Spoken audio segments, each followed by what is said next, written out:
남편과 시어머니가 싸우는 걸 본 건 그때가 처음이었을 거예요.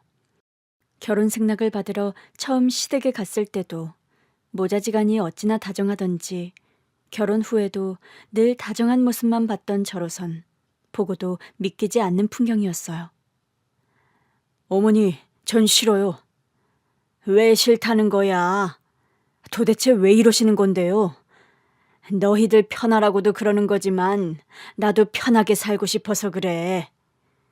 시어머니께서 지병을 앓기 시작하면서 남편은 저에게 조심스럽게 합가 의사를 비쳤어요.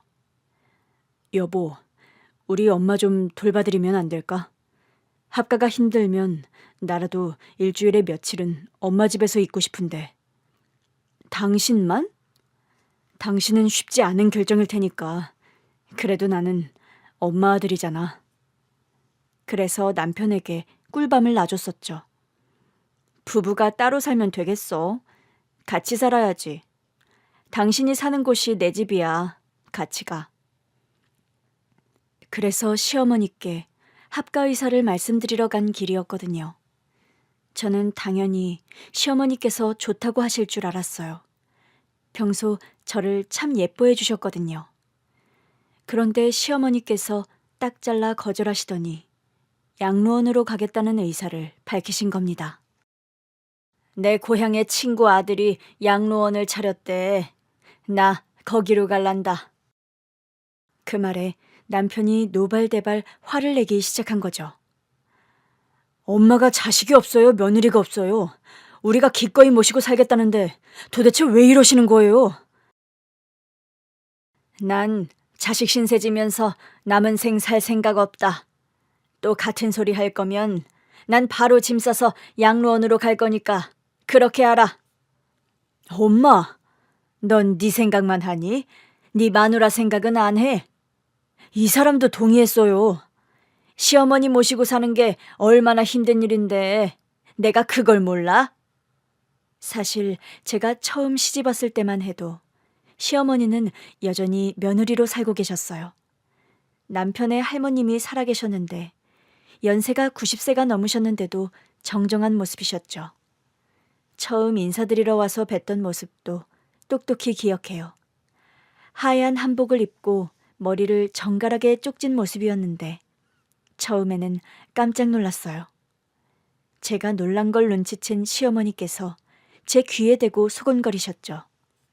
본인은 언제든 돌아가실 수 있다면서 늘 소복을 입고 사셔. 근데 여전히 목소리도 카랑카랑하시고 성정도 꼬장꼬장 하셔서 내 보기에 몇 년은 더 거뜬하실 것 같다. 시어머니의 탄식 섞인 장난에 저도 모르게 웃음이 터졌지 뭐예요. 놀라서 입을 막았는데 남편의 할머니께서 저를 노려보고 계셨어요. 어디 안 여자 웃음소리가 집안 담장을 넘어? 제가 놀라서 눈이 동그래져 있으니까 시어머니께서 저에게만 들리는 목소리를 중얼거리셨어요. 본인 목소리가 더 크시네. 결국 또 웃고 말았잖아요. 결국 남편의 할머니께서 불려가서 눈물 콧물 쏙 빠지게 혼이 났어요. 인사를 마치고 나오는데 시어머니께서 저한테 사과하시더라고요. 미안하다. 내가 하도 맺힌 게 많아서 중얼거리는 습관이야. 평소엔 나 혼자 하던 소리였는데 네가 있다는 걸 깜빡했어. 아니에요. 혼날 수도 있죠. 옛날 분이시니까요. 맞아. 그렇게 생각하는 게 속 편해. 어차피 내가 있으니까 너한테 뭐라 하실 일 별로 없을 거야. 그러니까 괜한 생각에 우리 아들 뻥 차버리면 안 된다. 시어머니의 당부에 또 한 번 웃고 말았죠. 그날 남편도 돌아오는 길에 저한테 안절부절 못하면서 그랬어요. 워낙 꼬장꼬장하셔. 특히 우리 엄마가 고생을 많이 하셨어. 아버님도 돌아가셔서 어머님이 더 힘드셨겠어. 그랬지. 2년 전에 아버지 돌아가실 때는 우리 엄마한테 집안에 여자가 잘못 들어와서 집안 꼴이 이 꼴이 됐다면서 어찌나 화를 내시던지. 내가 진짜 너무 화가 나서 결국 한마디 했잖아.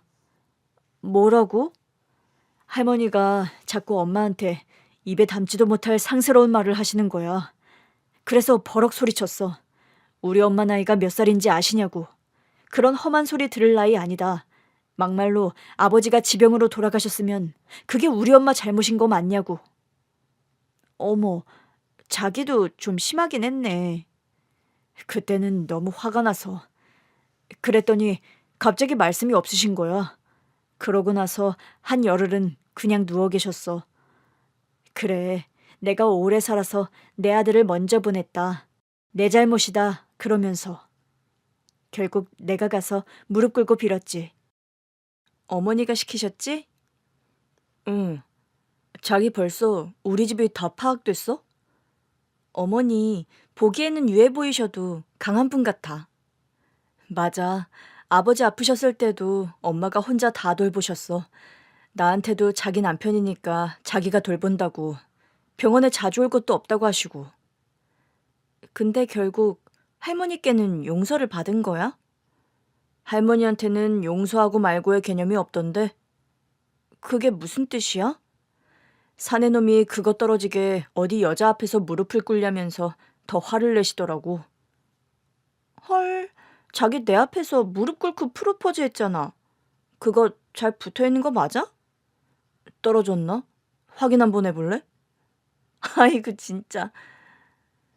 결혼 전부터 시어머니의 유하지만 확고한 강단을 잘 알고 있었던 저는 시집 가는 게 생각보다 무섭지 않았어요. 비록 시할머님은 좀 무서웠지만 시어머니는 결혼 전의 말씀대로 저의 방패처럼 그분을 막아주셨죠. 시할머니가 돌아가신 뒤 모든 장례를 마치자 시어머니께서 그러셨어요. 이제야 버거웠던 짐 하나를 또 벗은 기분이 드네. 어머니, 그동안 고생 많으셨어요. 고맙다.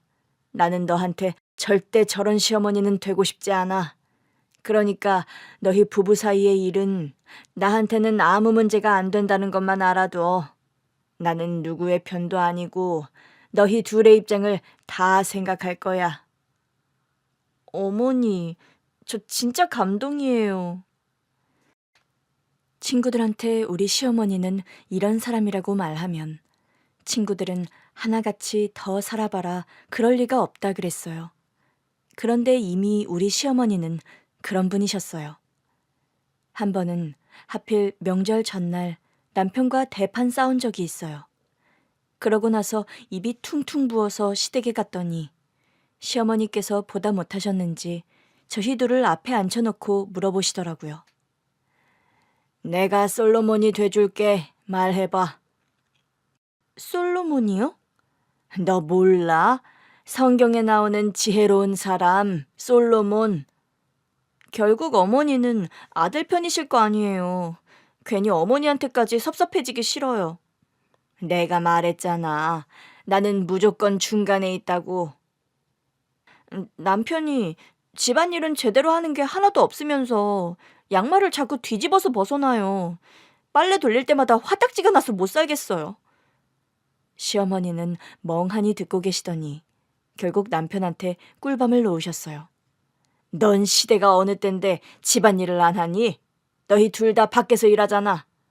엄마, 그게 아니라 나도 한다고 하는데 이 사람 성에 안 차는 거야. 그럼 성에 찰 때까지 노력해, 이놈아. 진짜 깜짝 놀랐잖아요. 시어머니는 정말 솔로몬이셨어요. 그때부터 든든한 시어머니 덕분에 남편에게 집안일도 제대로 시킬 수 있었고 심지어 시어머니는 시댁에 올 때마다 남편에게 요리와 설거지를 시키셨습니다. 처음에는 적응이 안 돼서 안절부절 못하고 있었는데 나중에는 시어머니한테 구박받으며 요리 배우는 남편을 낄낄대며 봤어요. 나중에는 남편이 자기 집에 가기 싫어하더라고요. 여보, 우리 이번 명절에는 여행 갈래? 어머니 혼자 계시는데 우리끼리 여행을 가자고? 아, 그럼 어머니 모시고 갈까? 아니, 난 반대인데. 하여튼 이래서 아들놈들 키워봤자 다 소용없다는 거야.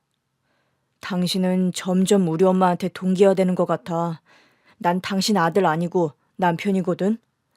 그러니까 철 좀 들어라. 어머니 혼자 두고 어딜 가. 티는 안 내셔도 얼마나 적적하시겠어. 우리 엄마 혼자 사는 거 되게 좋다고 하시던데. 특히 할머니한테 해방되고 나서는 날아다니셔. 맞아. 어머님이 그러셨어. 할머님 돌아가시고 당신 살림 가르치는 재미가 쏠쏠하시대. 할머님 살아계실 때는 엄두도 못 냈던 일이라고.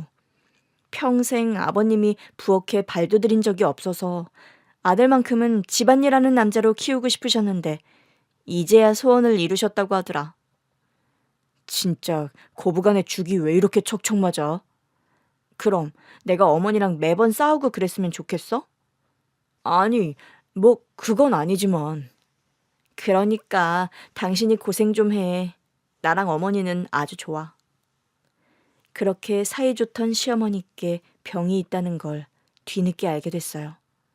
알고 보니 어머님께서 우리한테는 아예 말씀을 안 하셨더라고요. 병이 꽤 진행된 뒤에 말씀하셔서 어머니를 원망했었어요. 어머니, 왜 말씀 안 하셨어요? 너한테 짐 되기 싫어서. 막말로 내가 아프면 내 아들보다 네가 더 고생일 거 아니야. 아들들이 뭘 알아. 딸내미들만 고생이지. 어머니, 그래도 어머니 아들은 그 정도는 아니에요. 진지게 말씀하셨어야죠. 너희가 안다고 낫는 병도 아니고 이제는 알려야 할 때다 싶어서 알린 거야. 사실 저도 어머니 혼자 계시는 건 무리겠다 생각하던 차였거든요. 그렇게 사이좋은 고부지간이었는데도 남편이 합가를 제안하는 건 쉽지 않은 일이었을 거예요. 그래서 더 흔쾌히 받아들였는데 시어머니께서 생각보다 더 완고하게 반대 입장을 취하셨던 거죠. 그로 인해 남편은 낙심해서 한동안 어머니께 연락도 안 드렸어요. 대신 제가 시어머니를 자주 찾아뵈면서 다시 설득을 이어갔죠. 어머니, 저희랑 같이 살아요. 난 며느리 고생시키는 시어머니 안 한다고 말했잖아. 저 괜찮아요. 어머니는 저한테 좋은 시어머니시잖아요. 시할머님과 다르게. 이렇게 사니 좋은 시어머니인 거야. 같이 살면 그때부터는 달라. 나는 이왕이면 좋은 기억으로 남고 싶다. 어머니, 이기적이세요. 뭐? 어머니만 좋은 기억으로 남으면 다예요? 자식들은 어쩌라고요. 어머니 아프신데 혼자 적적하게 계시다가 돌아가시면 우리는 어떡해요? 뭐가 적적해. 이렇게 너희들이 수시로 드나드는데. 어머니, 미워요. 자꾸 이러시면 저 어머니랑 말 안 할 거예요? 그래서 어머니랑 말 안 하기 작전을 쓰기 시작했어요. 시댁에는 수시로 드나들면서 말을 한마디도 안 했더니 시어머니께서 제 눈치를 보시더라고요. 넌 안 먹어? 너도 먹지 왜? 대답 안 할 거야? 언제까지 안 할 건데? 그렇게 일주일을 버텼더니 시어머니께서 결국 항복하시더라고요. 알겠어. 그럼 합가는 하지 말고 가까운 데 사는 걸로 하자. 합가하면 어차피 이사해야 하잖아. 우리 바로 앞집 나간대. 너희들이 여기로 와. 정말요? 응. 그래도 합가는 반대야.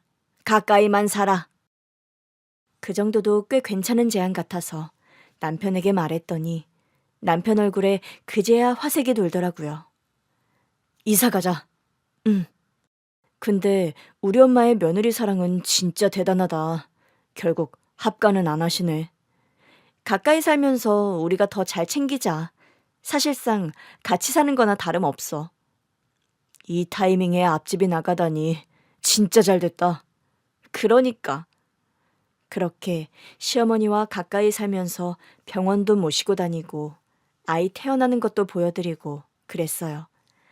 손주가 태어나자 한동안은 건강을 되찾으신 듯했던 시어머니는 결국 지병으로 세상을 떠나셨어요. 임종 직전 시어머니께선 제 손을 꼭 잡고 말씀하셨습니다. 내 유품 정리 잘 부탁한다. 어머니, 그런 걱정 마시고 마음 편하게 가지세요. 나 걱정 없어.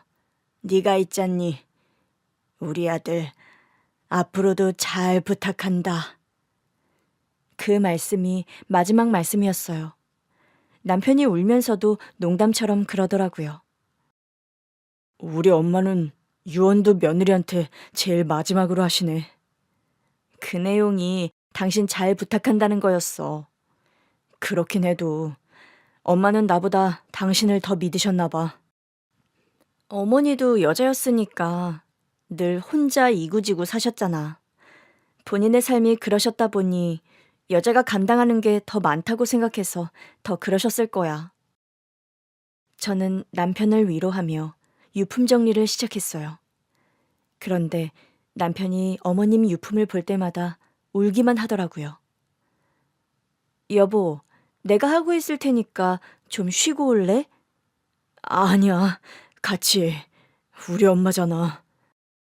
나 잠깐 화장실만 갔다 올게. 그렇게 잠깐 혼자서 돌아가신 시어머니의 유품을 정리하고 있는데 처음 보는 상자가 있더라고요. 이게 뭐지? 뭔가 싶어서 상자를 열어보니 그 안에는 발신이 같은 수백 통의 편지가 들어있었어요. 이게 다 뭐지? 봉투는 다 열려 있었지만 차마 열어볼 수가 없더라고요. 그때 남편이 돌아왔어요. 여보, 뭘 그렇게 보고 있어? 아니야. 그냥 어머님 상자. 정리하자. 저는 일단 남편 모르게 상자를 옮겨놨어요. 왜 여자의 촉이라는 게 있잖아요. 느낌이 묘하더라고요. 그리고 다음 날 편지 봉투에 적혀있던 발신인 주소로 찾아가 봤죠. 주소지에 도착하니 으리으리한 저택이 있더라고요. 여기서 우리 어머니한테 그 많은 편지를 보냈다고? 초인종을 누를까 말까 고민하다가 일단 눌러보기로 했어요. 도대체 누가, 왜 어머니께 그 많은 편지를 보낸 건지 궁금했거든요. 누구세요? 중년 여자의 목소리에 흠칫 놀랐지만 태어난 척 물었어요. 혹시 김미자 씨 계시나요? 그런데 대답이 없는 겁니다. 뭐지 싶어서 기다리고 있는데 조금 뒤 대문이 열리더니 웬 귀부인이 맨발로 달려나오셨어요. 세상에, 맞네. 네? 귀부인은 맨발로 뛰어나와 저를 끌어안고 오열하기 시작했습니다. 저기 아주머니, 왜 이러시는 건지. 저는 그 귀부인의 품에 안긴 채 얼굴이 놀라고 있었어요. 세상에, 날 찾아오다니. 저를 아세요? 이 귀부인이 설마 편지의 발신인인 김미자 씨인가 싶더라고요. 저는 겨우 귀부인의 품에서 빠져나와 물었어요. 혹시 김미자 씨세요? 아, 맞다. 맞다. 내 인사를 안 했구나. 맞아요. 제가 김미자예요. 저희 시어머니께 편지를... 그래요. 며느님이시죠? 저를 아세요? 사진으로 봤어요. 언니가 사진을 보내주셔서. 일단 들어갈까요? 귀부인은 눈물로 범벅이 된 얼굴로 제 손을 잡으셨어요. 제가 들어가도 되는 거예요? 당연하지. 얼른 들어와요. 저는 귀부인의 손에 이끌려 저택으로 들어갔어요. 영문도 모르고 소파에 앉아 있으니 귀부인이 손수건으로 얼굴을 닦으며 다가오셨죠. 아주머니, 여기 다과 빨리 안 내오고 뭐해요? 저는 괜찮습니다. 우리 집에 선물 들어온 쿠키가 너무 맛있어서 그래요. 바로 가정부 아주머니가 쿠키랑 차를 내오시더라고요. 방금 전에 말씀하셔놓곤 왜 이렇게 닭다리세요? 평소랑 너무 다르세요. 가정부 아주머니가 구시렁거리자 귀부인이 그러시더라고요. 그랬나? 귀한 손님이라 그래. 내가 마음이 조급해서. 귀부인이 저에게 차를 건네셨어요. 일단 좀 들어와 봐요. 선물 받은 차인데 향이 좋아. 네, 감사합니다. 일단 뭣도 모르고 받긴 했는데 너무 황송한 기분이 드는 거예요.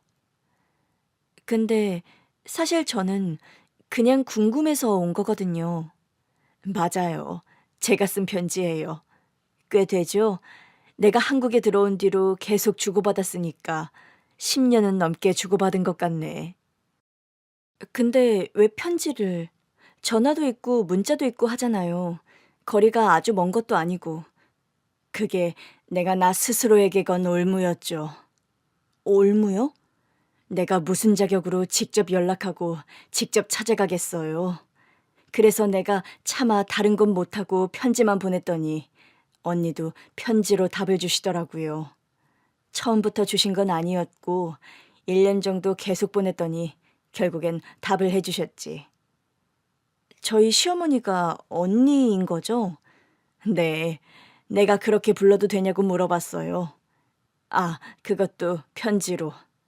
잠깐, 근데 며느님이 오신 이유가 있을 거 아니에요. 편지 내용도 모르는 것 같고, 혹시 언니가 보내셨어요? 정말 통화나 문자는 전혀 안 하셨나 봐요. 내가 편지에 남겨두긴 했는데, 언니도 제 뜻을 존중하시고 연락하신 적은 없어요. 내가 꼭 필요할 때는 연락을 남겨뒀었는데. 저희 어머님 돌아가셨어요. 순간 귀부인이 너무 놀라시더라고요. 언니가 돌아가셨다고요? 아프다는 말씀 없었는데. 말씀을 안 하신 것 같습니다. 결국 귀부인은 오열하기 시작했고 저도 눈물을 닦으며 그분이 눈물을 그치시길 기다렸어요. 한참을 울던 그분이 눈물을 그치고 물었어요. 편하게 가셨나요? 비교적이요. 저희도 준비하고 있었던 임종이긴 한데 아직 마음이 쉽진 않아요. 어머니께서 저한테 유품 정리를 부탁하셔서 정리하다가 편지를 모아두신 상자를 발견했어요. 편지가 너무 많아서 주소를 봤는데 다 똑같은 주소더라고요. 발신인 이름도 같았고요. 다 모아두셨구나. 감사하네요. 어머니랑 어떤 사이신 거예요? 유품에서 발견했으면 궁금해서라도 읽어볼 법도 한데. 어머니 편지인데 어떻게 그래요? 아무리 돌아가셨어도 그건 어머니만의 것이잖아요. 며느님이 참 교양이 있으시네. 그런가요? 나라면 벌써 열어봤을 거예요. 더더구나 그렇게 많은 편지를 똑같은 사람이 보냈다면. 남자분 이름이었으면 더 궁금했을 것도 같은데 여자분이라 오랜 친구신가 했어요. 그렇다면 두 분만 아시는 내용일 텐데 더더욱 못 열어보죠. 혹시 남편도 알아요? 아니요. 일단은 말 안 했어요. 찾아뵙고 어머님이랑 어떤 사이이신지 확인하고 알려주고 싶었거든요. 그랬군요. 그런데 우리 남편을 언급하던 그 귀부인의 표정이 어두워지더라고요. 귀부인은 차를 한 모금 마시더니 말했어요. 이걸 어디서부터 어떻게 말해야 할지 모르겠어요. 이런 순간이 어쩌면 올 수도 있다고는 생각했지만 며느님이 찾아올 줄은 몰랐어서. 언니가 여러 번 제안하셨거든요. 그러지 말고 이제는 직접 찾아오는 게 어떻겠느냐. 우리 식구들이랑 다 같이 한번 보면 좋겠다. 저랑 남편까지요? 네. 본인 살아계실 때 한번 보는 게 낫지 않겠냐고 여러 번 답신을 주셨는데 내가 눈치가 없었네요. 언니가 아프신 줄도 모르고. 우리 가족이랑 어떤 연관이 있으신 분인 거예요? 순간 돌아가신 시아버지의 숨겨둔 애인이었나 하는 생각도 들더라고요. 시어머니를 언니라고 부르는 것도 그렇고 딱 봐서는 으리으리한 저택에 사는 귀부인한테 제 앞에서 죄인처럼 구시는 것도 희한했고요. 내가 엄마예요. 아, 네. 근데 누구 어머니시라는 건지. 순간 정신이 번쩍 들더라고요. 우리 남편이요? 귀부인이 눈물이 그렁그렁한 눈으로 고개를 끄덕였어요. 네? 정말이라고요? 내가 그 애를 낳은 생모예요. 너무 놀라서 입을 다물 수가 없었죠. 많이 놀랐죠? 아니, 그게 말이 돼요? 혹시 저희 아버님하고 어휴, 아니에요. 그런 건 절대 아니고. 그럼요. 그게 아니면 우리 남편한테 어떻게 생모가 따로 있어요. 잠깐. 그럼 시아버지도 우리 남편의 생부가 아니라는 말씀이세요? 그게 내가 알기로는 돌아가신 시아버지께서 무정자증이었던 걸로 알아요. 네? 그때는 더 놀랐어요. 내가 지금 사는 남편이랑 낳은 아이예요. 정말이지 혼돈 그 자체였습니다. 도대체 무슨 말씀을 하시는 거예요? 아니, 이런 대궐 같은 집에서 사시는 분들이 입양이라도 보냈다는 건가요? 맞아요. 왜요? 혹시 다른 자녀도 있으신 거예요? 아니, 다른 자녀는 없어요. 내가 우리 아들 낳고 그 뒤로는 아이를 못 낳았으니까. 대체 무슨 일이 있었던 거예요? 우리 남편은 시어머니가 당연히 자기 친어머니인 줄 아는 눈치였어요. 그랬을 거예요. 철저하게 비밀하기로 했으니까. 왜 그러셨는데요, 네? 그때는 지금처럼 잘 사는 집은 아니었어요. 그렇다고 못 사는 집도 아니었고. 그런데 왜요? 저는 마음이 급했어요. 우리 신랑이 입양하였다니 도대체 뭐가 진실인지를 모르겠더라고요. 내가 아팠어요. 아파서 외국에 가야 했어요.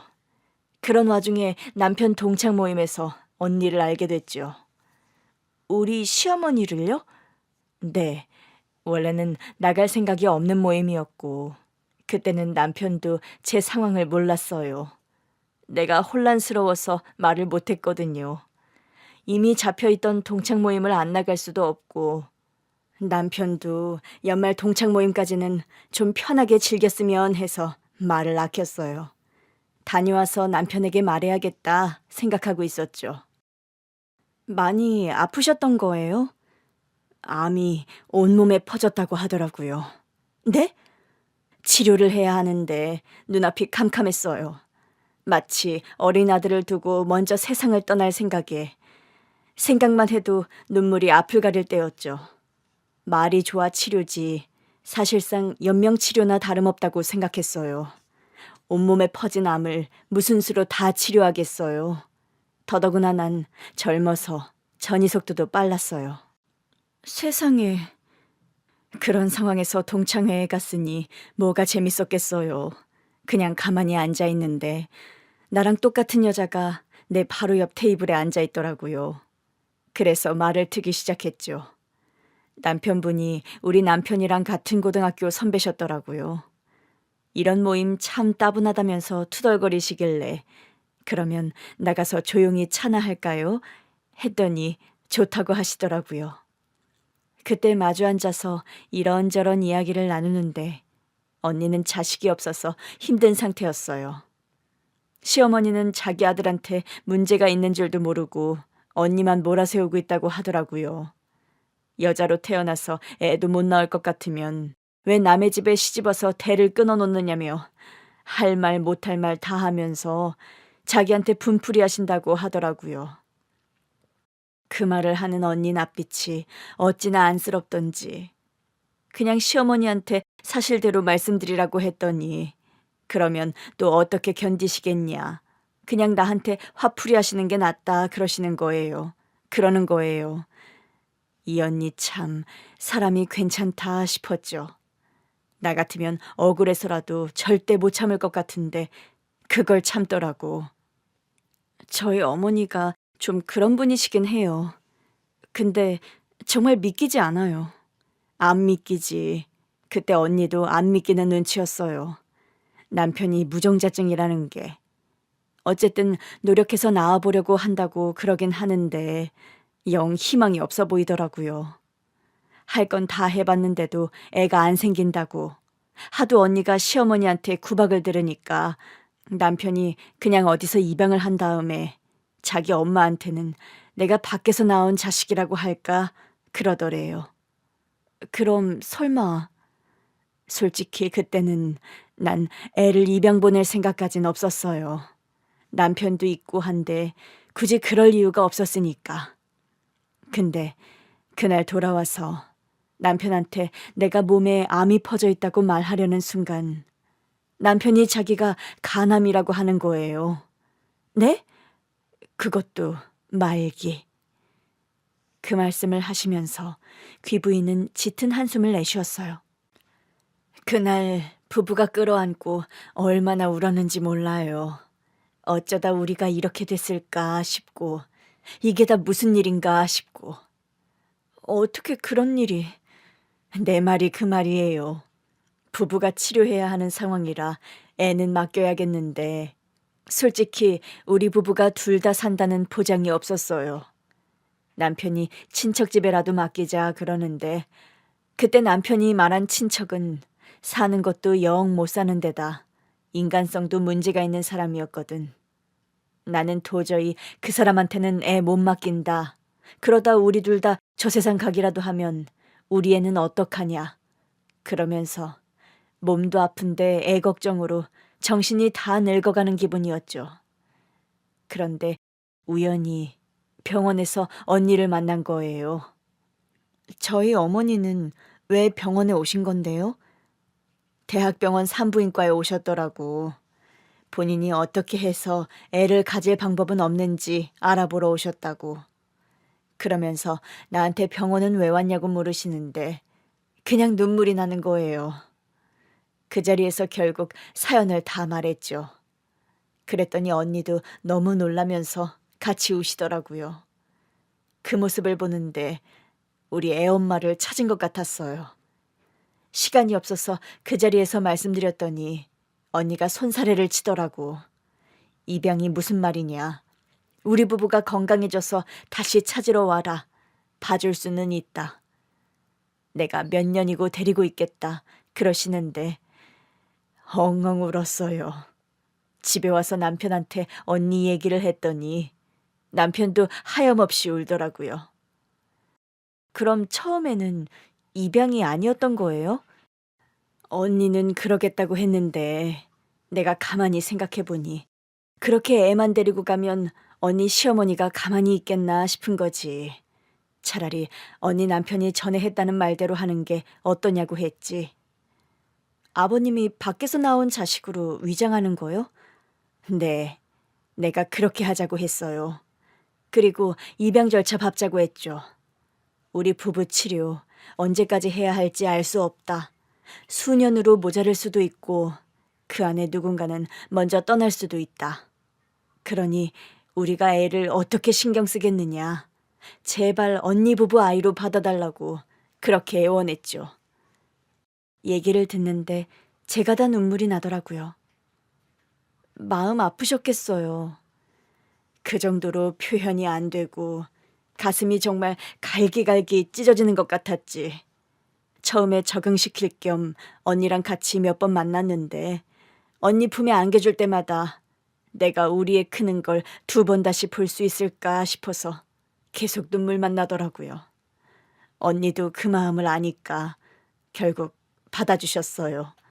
그러면서 약속하셨죠. 완치하고 돌아오면 돌려보내주겠다고. 정말요? 응, 언니가 그렇게 해줄 거라고. 그러니까 너무 가슴 아파하지 말고 지금은 치료에만 신경 써라. 그렇게 다시 돌아올 생각만 해라 하셨는데 치료가 너무 오래 걸렸어요. 살아 돌아온 게 기적이긴 하지만 치료하고도 또 전이 되고 또 되고 남편도 겨우 치료 끝났는데 또 다른 데 전이가 됐다고 해서 또 치료에 치료. 그렇게 살았어요. 너무 힘드셨겠어요. 힘들다는 말로는 표현이 안 될 정도였지. 그렇게 겨우 남편 치료를 마친 게 10년이 넘었을 거야. 진짜 징그러운 세월이었지. 그나마 남편이 먼저 치료를 마치면서 다시 재기했는데 나 때문에 한국으로 돌아올 수 있는 상황은 아니었어요. 내 치료가 정말 안 끝났거든. 그래서 남편은 한국에서 하던 사업을 외국에서 시작했는데 워낙 사업가 기질이 뛰어난 사람이라 사업이 잘 됐어요. 남편은 다시 경제적 기반을 닦고 나는 남은 치료를 계속 이어갔죠. 그러다 비로소 치료 다 마치고 돌아온 게 10년 전. 아, 그때부터 편지를... 네, 그때부터 언니한테 편지를 보냈어요. 처음에는 아이 데려갈 생각 없으니 아이 양육비만 받아달라. 회신해 주시면 양육비 보내겠다 그랬더니 1년 동안 답장을 안 해주신 거예요. 그래서 내용을 바꿨지. 언니, 제가 잘못했다. 양육비 얘기 안 하겠다.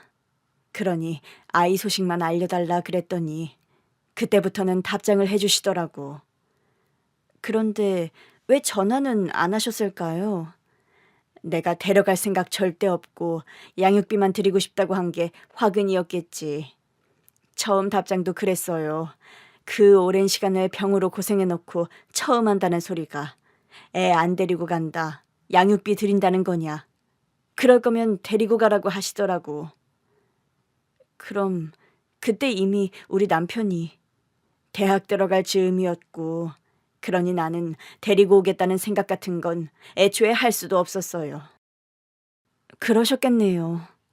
지금도 나는 감히 엄마로 나설 생각 같은 건 없어요. 그래서 아까 물어본 거예요. 남편은 아느냐고. 그래도 남편이 알아야 하지 않을까요? 알아서 뭐 하게요. 지금껏 양육비 한 푼 보태준 적도 없는데 이렇게 잘 살면서 뭐 하나 해주지도 못하고 결혼한다고 했을 때도 차마 제가 뭐 좀 해줘도 되느냐는 말도 못 물었어요. 언니가 또 화내실까 봐. 가만히 듣다 보니 우리 시어머니도 은근히 고집을 피우셨다 싶더라고요. 우리 어머니는 왜 그러셨을까요? 처음에는 나를 벌 주시나 했는데 생각해보니 야속해서 그러셨던 것 같아요. 원래는 우리가 치료받으러 외국 간다고 했을 때부터 꼭 연락 달라고 하셨는데 우리가 안 했거든. 할 만한 여력이 없기도 했지만 생각이 나도 안 했어요. 왜요? 왜긴 보고 싶을까 봐. 나는 내 아들만 생각해서 그렇게 했는데 언니가 언젠가 답장에 섭섭한 티를 내시더라고. 자기는 얼마나 걱정했는지 아느냐. 소식 한번 전해주는 게 뭐 그렇게 어렵다고. 불쑥 편지가 도착했을 때 너무 놀라서 주저앉으셨다고 하더라고요. 우리 부부가 둘 다 저 세상에 간 줄 아셨던 거지. 애가 장성할 때까지 연락 한 번 없었으니 언니 속도 속이 아니었던 거야. 내가 그 마음을 몰라드렸어요. 그래서 언니도 끝까지 삐치셨던 거겠죠. 아픈 것도 안 알려주시고. 이제 겨우 투병생활 끝내신 분한테 이제 내가 아프다고 말하기는 쉽지 않았을 것 같아요. 심지어는 저희한테도 병이 한참 진행되고야 말씀하셨어요. 하여튼 언니도 참. 찾아오길 잘했네요. 제가 안 왔으면 받지 못할 편지만 계속 쓰셨을 거 아니에요. 물론 그 편지 때문에라도 결국 궁금해서 오긴 했을 것 같아요. 남편한테는 비밀로 해줄 수 있어요? 꼭 그러셔야겠어요? 언니 돌아가셨다고 내가 이제 와서 엄마 노릇할 순 없잖아요. 저는 이제 생각해보니 어머니께서 저한테 유품 정리를 부탁하신 이유가 어머님 때문인 것 같아요.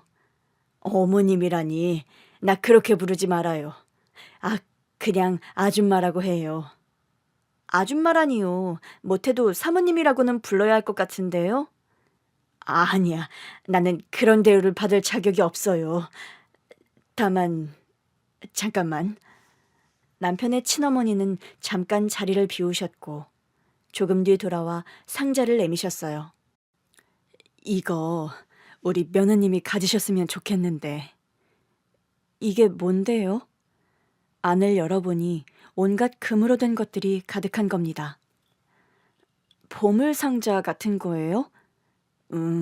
내가 지난 10년간 모은 건데 우리 아들 아내, 아니지, 내가 자꾸 말 실수하네. 그러니까 언니 아들 아내한테 꼭 주고 싶었어요. 그 안에 있는 것들은 정말 휘황찬란했어요. 그러나 상자를 닫아서 다시 친어머니 앞으로 내어드렸죠. 왜, 마음에 안 들어요? 이건 착용해도 되는 거지만 재테크로 활용해도 되는 건데. 그렇겠죠.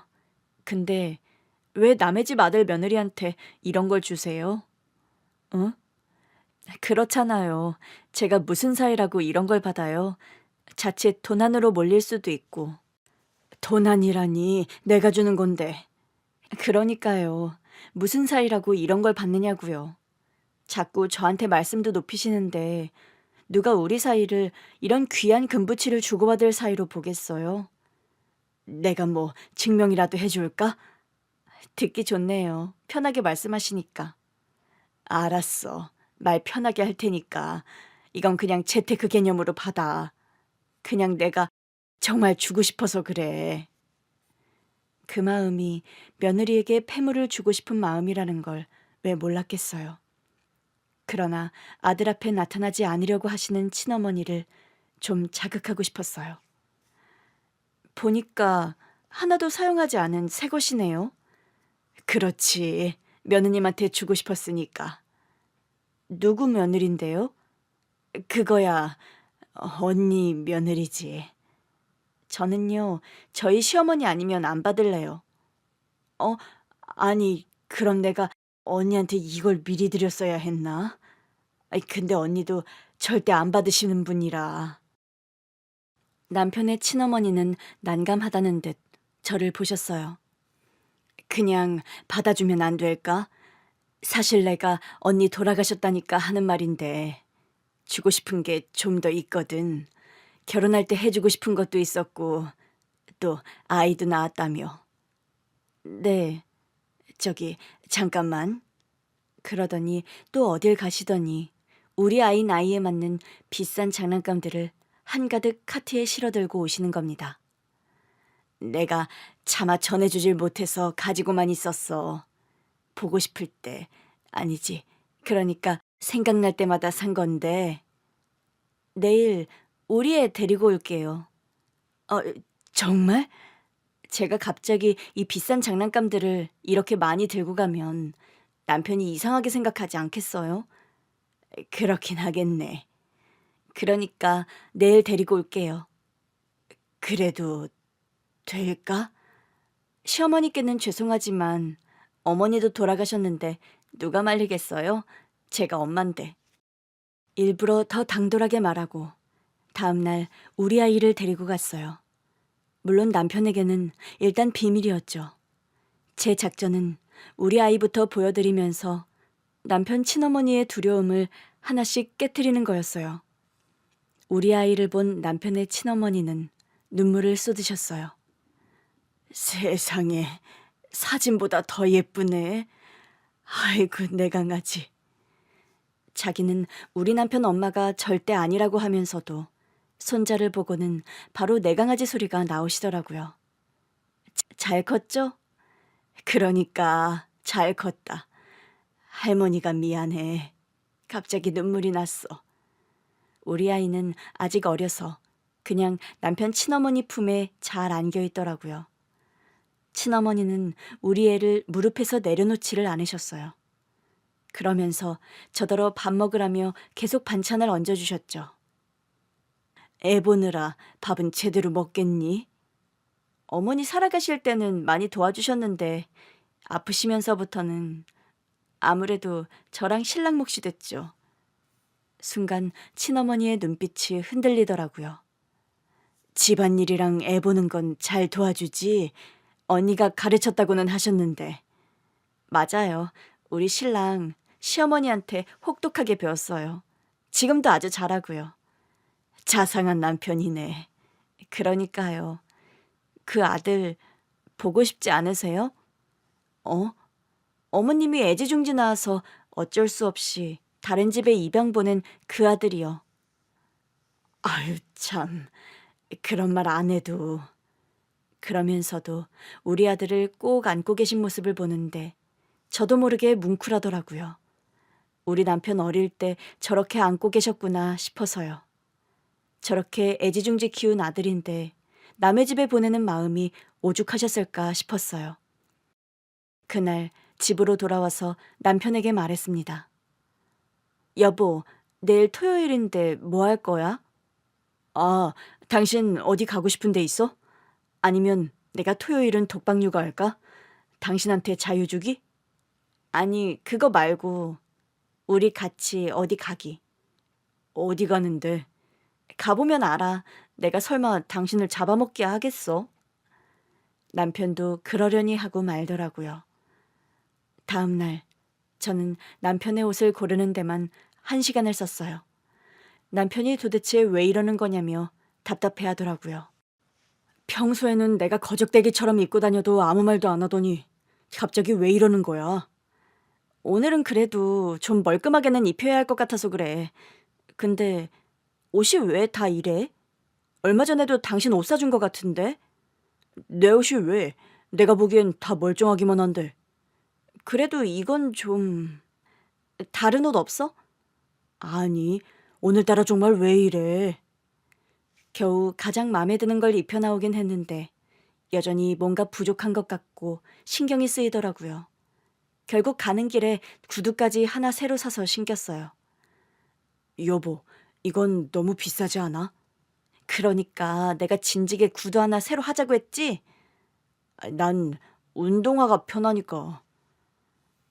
그리고 친어머니의 저택 앞에 도착했을 때 남편은 의아한 얼굴로 물었어요.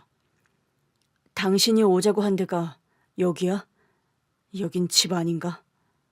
맞아. 들어가자. 어? 남의 집에? 내가 아는 집이야. 당신이 이런 저택을 어떻게 알아? 당신 지금 다 무시해? 내가 저택 알면 이상한 거야? 아니, 뭐, 이상할 건 없지만. 들어가자. 초인종을 누르자마자 대문이 열렸고 남편이 또 한 번 깜짝 놀라더라고요. 말도 안 했는데 그냥 열리네. 아, 내 얼굴 아니까. 들어가자. 남편은 어안이 벙벙한 듯 했고 남편과 함께 정원에 들어섰을 때 신나게 나오던 남편의 친어머니가 갑자기 우두커니 서버리셨어요. 사실 그분께도 말을 안 하고 왔거든요. 아니, 어떻게... 남편은 이상한 듯 저에게 물었어요. 왜 저분이 날 아는 것 같지? 그래 보여? 놀란 게 아니라 뭔가 그리운 사람 보는 것처럼 멍하니 보잖아. 가서 물어봐. 응? 내가? 응. 저는 남편의 등을 떠밀었고 남편은 얼결에 자신의 친어머니 앞으로 쭈뼛쭈뼛 걸어갔어요. 친어머니는 온몸이 굳은 사람처럼 멍하니 남편을 보고 계셨어요. 어머니 눈에서 눈물이 뚝뚝 떨어지더라고요. 혹시 제 친어머니세요? 그러나 남편의 입에서 나온 말에 저도 친어머니도 화들짝 놀랄 수밖에 없었어요. 뭐? 제 친어머니시냐고요? 네가 그걸 어떻게... 남편이 고개를 숙인 채 한숨을 쉬더라고요. 엄마가 알려주셨어요. 언니가? 언제? 첫 편지를 보내셨을 때부터요. 이건 뭐 거의 식스센스급 반전이었어요. 너무 놀라서 저도 남편에게 다가갔습니다. 당신 알고 있었다고? 설마 이 집 주소도 알고 있었어? 당연히 알고 있었지. 설마 했는데 여기로 오더라고. 아니, 도대체 어떻게 알았는데? 엄마가 첫 편지 받자마자 친엄마가 이러이러한 사정으로 너를 맡기셨었다고 하시더라고요. 이제 돌아가는 게 맞는 것 같다고요. 정말이니? 언니가 그렇게 말씀하셨다고? 네. 근데 제가 싫다고 했어요. 날 키워준 건 엄만데 내가 어딜 가냐고요. 그래서 언니가 1년 동안 답이 없으셨구나. 그랬을 거예요. 제가 버틴 시간이 1년이니까. 보내달라고 한 적은 없어. 알아요. 오히려 절대 데려갈 일 없다. 나한테 그럴 자격 없다고 하셨다고요. 너희의 선택이었구나. 언니가 차마 그 말씀은 못 해주신 거네. 그렇게 얘기를 듣고 보니 시어머니께서 친어머니의 도움을 일절 거절하셨던 이유도 확실히 알겠더라고요. 그래서 우리 어머니께서 물질적인 도움을 일절 거절하셨나 봐요. 그랬구나. 그랬어. 내심 섭섭했었는데 아들이 나를 거절해서 그러신 거였구나. 여보, 어머니, 일단은 안으로 들어가서 얘기해요. 그래. 그러면서도 친어머니는 남편의 눈치를 살피셨어요. 들어가도 괜찮을까? 그럼요. 남편이 너무 담담한 데다 침착하기까지 해서 조금 무섭기까지 하더라고요. 친어머니는 남편 앞에 차를 내주시면서도 손을 덜덜 떠셨어요. 많이 긴장하신 눈치였는데 남편은 그냥 담담히 또 차 한 모금을 마시더라고요. 분위기가 너무 적막해서 제가 먼저 말을 꺼냈어요. 당사자들에게 말도 없이 일 저지른 건 죄송해요. 아니야. 내가 하도 용기를 못 내니까 네가 그랬겠지. 내가 짠해서. 제가 왜 그런 선택을 했는지 말씀드려도 될까요? 남편이 비로소 입을 열더라고요. 어? 너야 당연히 그랬겠지. 언니를 친엄마로 알고 자랐을 텐데. 그런 것도 있었지만 키워주신 어머니 환경이 좋지가 않았어요. 아빠가 지병이 있으셔서 아프기 시작한 시점이기도 했고요. 할머니는 아빠가 아픈 것도 엄마 탓을 하셨는데 그 상황에서 저까지 친아들이 아니었다는 게 밝혀지면 엄마가 못 견디실 것 같았어요. 그래서 그랬던 거야? 엄마가 한번 만나라도 보라고 했는데 만나면 제 마음이 흔들릴 것 같았어요. 사실 내심 알고 있었어요. 제가 부모님의 친자식이 아닐 수 있다는 거요. 어떻게? 일단 아버지가 저한테 정이 별로 없으셨거든요. 그리고 부모님이랑 혈액형이 안 맞기도 했고요. 그랬어? 네. 생김새도 별로 안 닮은 것 같아서 내심 생각은 했다 보니 엄마 말씀을 생각보다 어렵지 않게 받아들였던 것 같아요. 그랬구나. 난 그것도 모르고. 마음 아프게 해드렸다면 죄송해요. 그 후로도 두 분이 편지 주고받으시는 건 알고 있었어요. 엄마가 늘 어딘가에 편지를 쓰고 계셨는데 늘 모른 척했죠.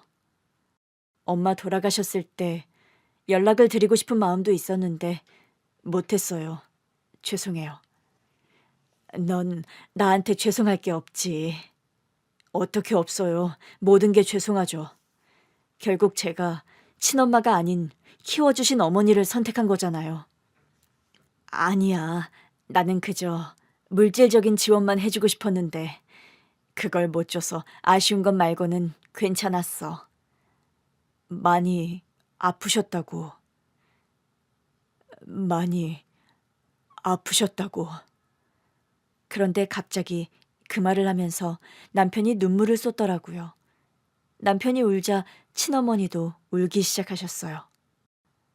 아버지는 괜찮으신가요? 궁금했는데 차마 키워주신 어머니께도 묻지 못했어요. 제가 물어보면 또 다른 생각하실까 봐요.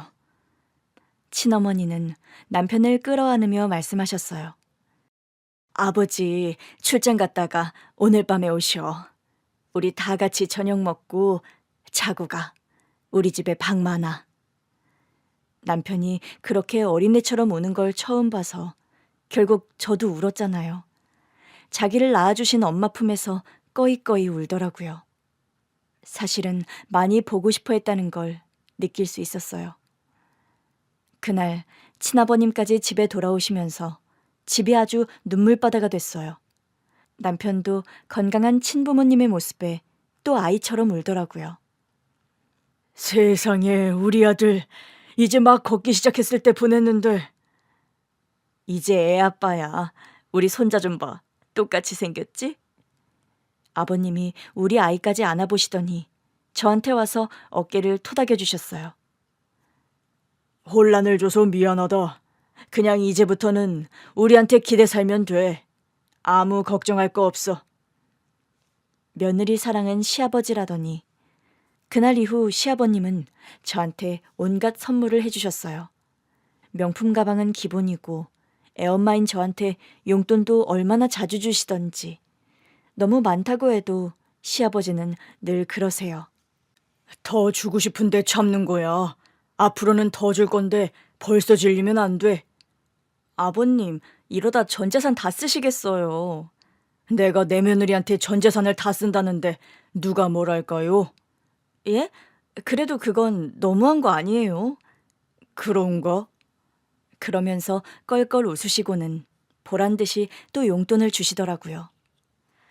아이가 어리니까 자주 시댁에 드나들다 보니 어느새 2층에 거의 우리 집이 생겼어요. 리모델링을 깨끗하게 해주셨는데 이 정도면 우리더러 들어와 살라는 무언의 압박이 아닌가 싶을 정도예요. 그러나 남편은 이번에도 합가는 아직 반대 중이에요. 우리가 살던 삶이 있는데 흔들리면 안 된다. 그러면서도 늘 시댁애가 살다시피 하는 저를 말리지는 않네요. 남편의 친부모님을 만나고 나서 가장 좋은 건 늘 어떤 책임감에 짓눌려 살던 남편이 좀 편해 보인다는 거예요. 시부모님이 가시고 또 시부모님이 오셨다면서 친구들은 제 팔자가 기구하다며 놀리는데요. 저는 오히려 복이 터진 것 같기만 하네요.